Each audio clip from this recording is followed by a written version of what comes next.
నమస్తే అందరికీ. నేను మీ స్వేచ్ఛ. తోటకూర చూడండి ఎంత పెరిగిపోయిందో. రండి హార్వెస్ట్ చేసి తోటకూర పప్పు చేద్దాం. ఇంకా కొంచెం తోటకూర ఫ్రై కూడా చేసేద్దాం. చూడండి ఎంత ఫ్రెష్ ఉందో. మీలో ఎంతమందికి ఇష్టం తోటకూర అంటే కామెంట్ చేసి చెప్పండి. 2 కప్స్ కందిపప్పు తీసుకోవాలి. 2 అవర్స్ నానబెట్టుకోవాలి పప్పుని. గార్లిక్ని కచ్చా పచ్చ దంచి పక్కన పెట్టుకోవాలి. ఈ నానిన పప్పులో వాష్ చేసి కట్ చేసిన తోటకూర వేసుకొని 1 కప్పు గ్రీన్ చిల్లీ వేసుకుందాం. అలాగే 1 కప్పు టమాటో, ఇందాకటి గార్లిక్ వేసుకొని వాటర్ వేసుకుందాం. కొంచెం పసుపు వేసుకొని చింతపండు వేసుకొని 2 to 3 స్పూన్స్ ఆయిల్ వేసుకోవాలి. ఈ కుక్కర్ మూత పెట్టుకొని ఒక 3 విజిల్స్ వచ్చే వరకు బాయిల్ చేసుకోవాలి. ఈ సమ్మర్లో ఆకుకూరలు జల్దీ పెరుగుతాయి. మీరు కూడా ట్రై చేసి చూడండి, చాలా టేస్టీ ఉంటుంది. మనం పెంచుకుంది మనం తింటే ఆ టేస్టే వేరు.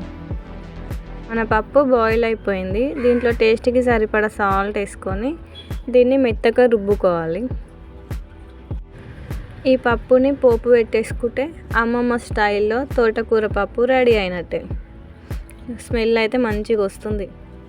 మనం స్టవ్ ఆన్ చేసుకొని ఒక బౌల్ పెట్టుకొని 3 స్పూన్స్ ఆయిల్ వేసుకోవాలి పోపు కోసం.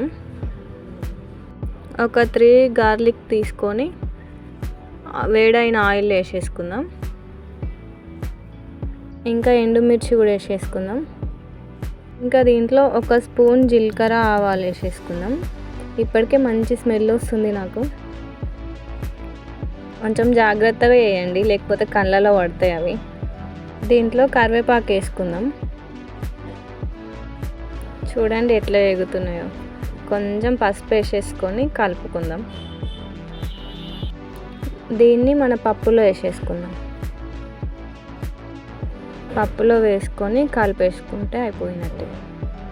చూడండి మన అమ్మమ్మ స్టైల్లో తోటకూర పప్పు ఎంత బాగుంది కదా. చూస్తుంటే ఆకలేస్తుంది. రండి తిందాం. వేడి అన్నంలో మన తోటకూర పప్పు వేసుకొని పాపడాలు వేసుకొని తింటే ఆ టేస్టే వేరు. ఈ వీడియో నచ్చితే like, share, subscribe. Thank you.